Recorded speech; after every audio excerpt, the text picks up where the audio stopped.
Fala galera, beleza? Eu vou fazer uma introdução breve sobre a Grécia e a Roma e meus amigos depois vão fazer uma mais aprofundada. Então bora lá. As civilizações clássicas que compõem a antiguidade ocidental da Roma e da Grécia formaram uma base de nossa civilização, ou seja, as sociedades ocidentais modernas. Em muitos campos elas se confundem e por isso se tornaram conhecidas como cultura grego-latina. Então hoje em dia as duas são muito importantes, tanto nos estudos quanto na prática, na arquitetura, na economia. Bom, a Roma antiga ela é situada entre colinas e em um local estratégico para a comunicação, lá na antiguidade. E aí foi o berço da civilização romana. Passando agora para a Grécia Antiga, a sociedade grega se fixou na Península Balcânica, região que apresenta um relevo montanhoso e que favoreceu a formação de comunidades, umas dos outros aspectos políticos, militar e econômico, ou seja, elas ficaram independentes. Elas por si só já conseguiam se manter sozinhas. Bom, é só. Grega surgiu por volta do século 8 a.C. e como matéria-prima na construção das obras eram utilizados madeiras, mármores, pedras e calcário. É interessante observar que já naquela época, para a construção das obras arquitetônicas, no caso, já eram utilizados cálculos e proporções matemáticas. E naquela época, as obras que mais se destacavam eram justamente os templos. E dois templos que valem a pena ser citados é a Acrópole e o Partenon de Atenas, que ficava justamente na capital de Atenas. Uma característica muito interessante das obras arquitetônicas daquele período era o conceito civil, pois séculos e séculos depois dos gregos, alguns períodos as suas obras eram para um tipo determinado de classe, de casta, mas antigamente, nesse período grego especificamente, as obras elas tinham um caráter mais público, era mais voltado para o povão mesmo.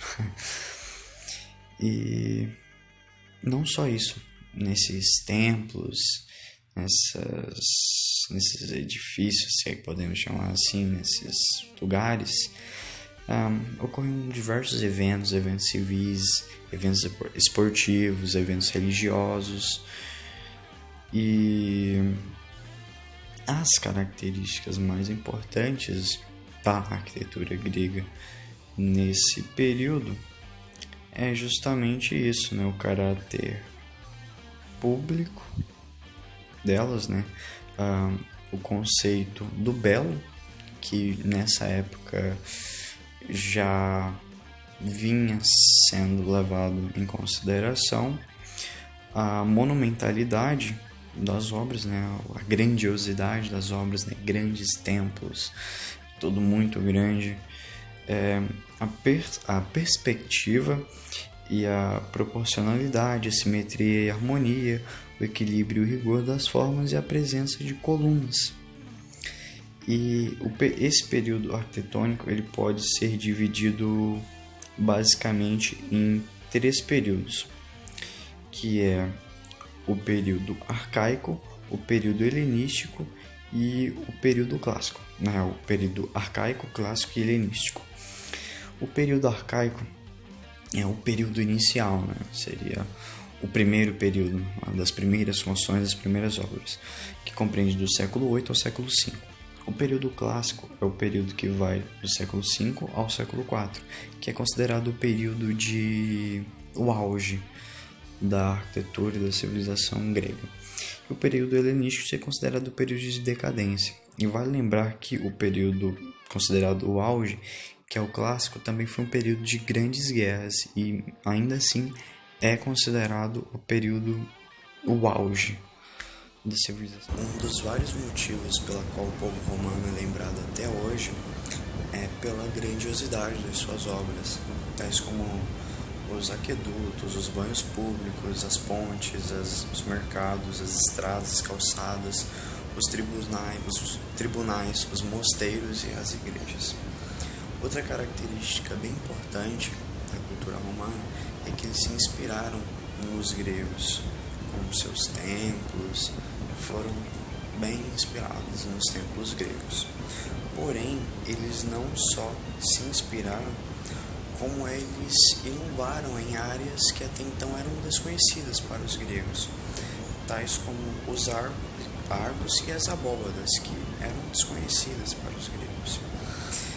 Os romanos, as principais características da arquitetura romana é justamente essa de ter uma influência grega nas suas obras, mas não só grega, também sofreram influências dos etruscos, que desse povo eles basicamente herdaram a solidez e das construções, e dos povos italianos eles herdaram a simetria e a harmonia, e eles fizeram isso de uma forma tão boa que eles acabaram introduzindo novas técnicas na arquitetura, tais como a utilização do cimento. Os deuses grego-romanos tinham enorme influência na vida grega, pois era a forma que eles tinham de explicar toda a questão existencial antes do surgimento da filosofia. E toda essa influência refletiu na arquitetura, onde é construído grandes templos dedicados aos deuses, e construções de cunho social, político e religioso. Um dos templos mais famosos é o Partenon, que era uma homenagem a Antena, deusa da sabedoria.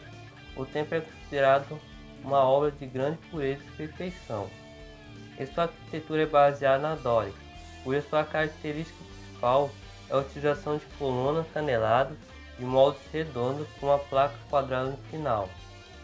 O templo de Zeus Olímpico, que é considerado o maior da Grécia Antiga, no entanto o templo caiu em desuso após a cidade ter sido saqueada durante uma invasão bárbara. O templo foi desmantelado e sua estrutura foi sendo utilizada como matéria de construções para casas e igrejas em outras partes da cidade. E a arquitetura romana tem uma enorme inspiração na grega, e sua construção que se destaca é o Coliseu de Roma, que era utilizado para eventos públicos e tinha capacidade para mais de 90 mil pessoas. Fala galera do grupo, bom dia, boa tarde, boa noite família, beleza? Deixa eu falar um negócio aqui. Esse negócio de fazer vlog pra trabalho é top, hein? Só eu vou ficar com uma parte aqui das curiosidades que eu achei interessante. E uma que os templos maiores eram construídos para serem vistos de longe. E essa parte que era para ser vista de longe, eles se preocupavam muito em que as fachadas dos templos fossem vistas da melhor maneira possível dos quatro lados. Ou seja, você dá uma googada aí, você vai ver que os templos romanos eles tinham 4 lados, os maiores, né? 4 lados, e esses 4 lados eram, digamos assim, eram 4 fachadas espetaculares que eles tinham essa preocupação. E outra que nós achamos, nós que fizemos o vídeo, nós achamos muito interessante nós gostamos muito, né, todo mundo gosta da arquitetura grega e romana, que até hoje é usada no mundo inteiro. São referências, né? Principalmente a grega, né? A romana, ela usurpou um pouco da grega, então é citada a romana, mas tudo bem. Então é isso, pessoal. Espero que vocês tenham gostado aí do nosso vídeo que a gente fez. Não conseguimos juntar todo mundo para fazer, mas cada um deu o seu melhor aqui. E espero que vocês tenham entendido o que a gente tenha falado aí, beleza?